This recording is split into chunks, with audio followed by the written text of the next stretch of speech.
ប្រទេសថៃវង្វេងប្រវត្តិសាស្ត្រលែងទទួលស្គាល់ដើមកំណើតខ្លួនឯងកើតចេញពីប្រទេសចិន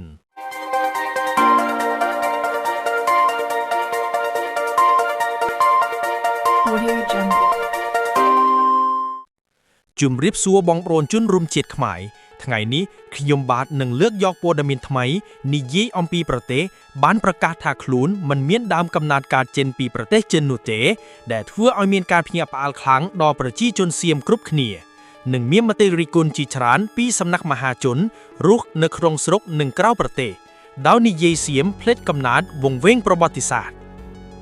មុនចូលដល់សាច់រឿងលម្អិតសូមចុច like ចុច comment ចុច subscribe ដើម្បីទទួលបាននូវវីដេអូថ្មីៗបន្តបន្ទាប់នៅពេលក្រោយ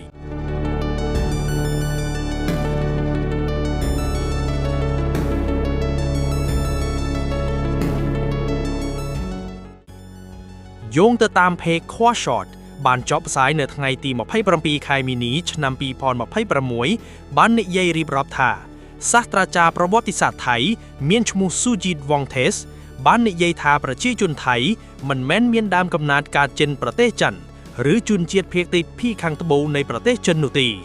គ្រាន់តែសំណេរសង្ហោះនៅក្នុងសង្គមបណ្ដាញភ្លាមធ្វើឲ្យមហាជនជាច្រើនអ្នកផ្ដល់មតិសើចចំអកនិងនិយាយថាថៃវង្វេងប្រវត្តិសាស្ត្រខ្លួនទៀតផង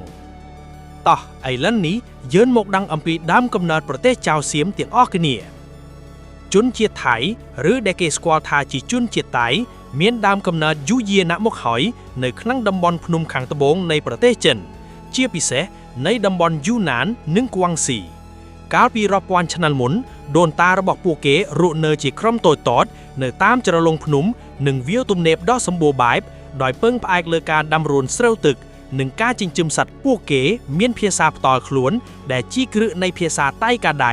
ដែលនៅតែប្រើប្រាស់នៅថ្ងៃនេះហើយវប្បធម៌របស់ពួកគេពោរពេញទៅដោយការគោរពព្រះធម្មជាតិនិងការរស់នៅជាសហគមន៍តូចៗដែលមានមេដឹកនាំហៅថាចៃឬមេឃុំដែលគ្រប់គ្រងតាមទំនាក់ទំនងគ្រួសារនិងការជួយគ្នាទៅវិញទៅមកនៅសម័យបុរាណដូនតាទាំងនេះរស់នៅដោយសេរីប៉ុន្តែពួកគេត្រូវប្រឈមនឹងសម្ពាធពីចក្រភពចិនខាងជើងដែលកាន់តែពង្រីកអំណាចមកកាន់តំបន់ខាងត្បូងពួកគេបានបង្កើតសហគមន៍ធំចំនួនមួយដែលមានឈ្មោះថាមឿងឬនគរតូចៗដែលជាគ្រឹះនៃការរស់នៅជាសង្គមដ៏រឹងមាំនៅសតវត្សទី7នៃគ្រិស្តសករាជពួកគេបានចូលរួមក្នុងការបង្កើតនគរណានចៅនៅតំបន់យូណានដែលជានគរដ៏ខ្លាំងក្លានិងមានឥទ្ធិពលយ៉ាងខ្លាំងក្លានគរនេះមិនមែនជានគរតែមួយសម្រាប់ជនជាតិតៃទេប៉ុន្តែវាបានក្លាយជាកន្លែងដែលដូនតារបស់ពួកគេបានរៀនសូត្រនិងពង្រឹងភាពរឹងមាំរួមទាំងការទទួលធម្មតាមួយចំនួនពីវប្បធម៌ចិនខណៈពេលដែលរក្សាភាសានិងអត្តសញ្ញាណផ្ទាល់ខ្លួននគរណានចៃបានពង្រីកទឹកដីមកដល់តំបន់ជិតខាងរួមទាំងភាគខាងត្បូងនៃអាស៊ីអាគ្នេយ៍ប៉ុន្តែក្រោយមកវាត្រូវបានចក្រភពម៉ុងហ្គោវាយកនៅឆ្នាំ1253ដែលធ្វើឲ្យមានការផ្លាស់ប្ដូរធំធេង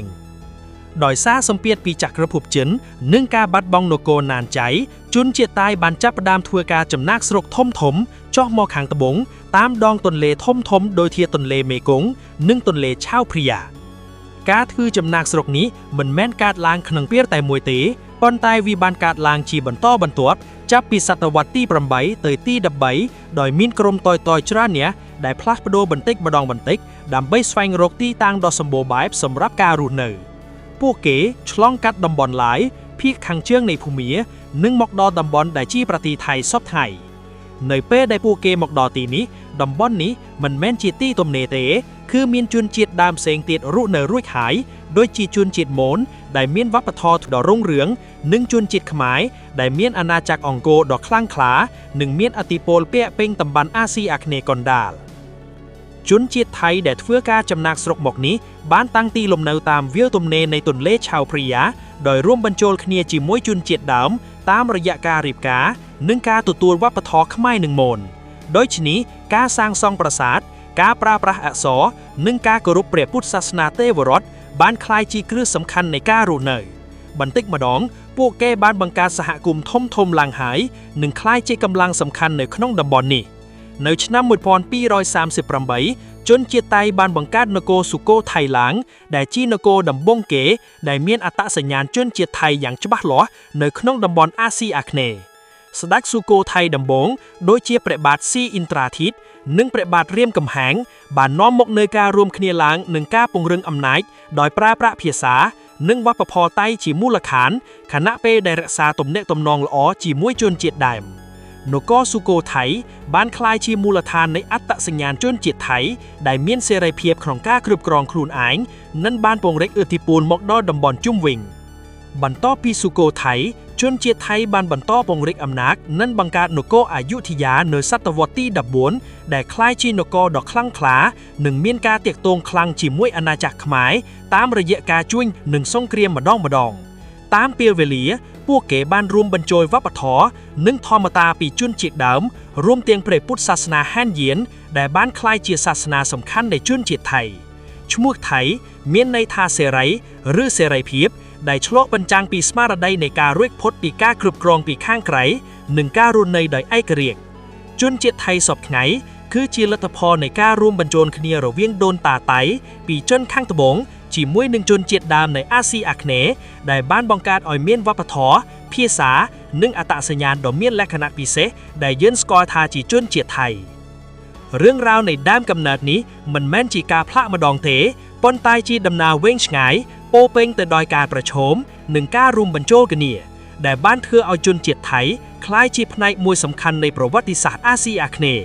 ពីដូនតាដែលរស់នៅជ្រលងភ្នំនៅចិនខាងត្បូងរហូតដល់ការបង្កើតនគរដ៏រុងរឿងនៅតាមដងទន្លេឆៅព្រាយ៉ារឿងរ៉ាវនេះបង្ហាញឲ្យឃើញពីភាពធន់និងភាពវៃឆ្លាតរបស់មនុស្សសរុបសេចក្តីមកប្រទេសថៃពិតជាមនុស្សវង្វេងប្រវត្តិភ្លេចដើមកំណើតខ្លួនឯងតើបងប្អូនយល់យ៉ាងណាដែរចំពោះរឿងមួយនេះសូមផ្ដល់មតិយោបល់ម្នាក់មួយផងបាទពួកយើងនឹងជួបគ្នានៅវីដេអូក្រោយៗទៀតអរគុណ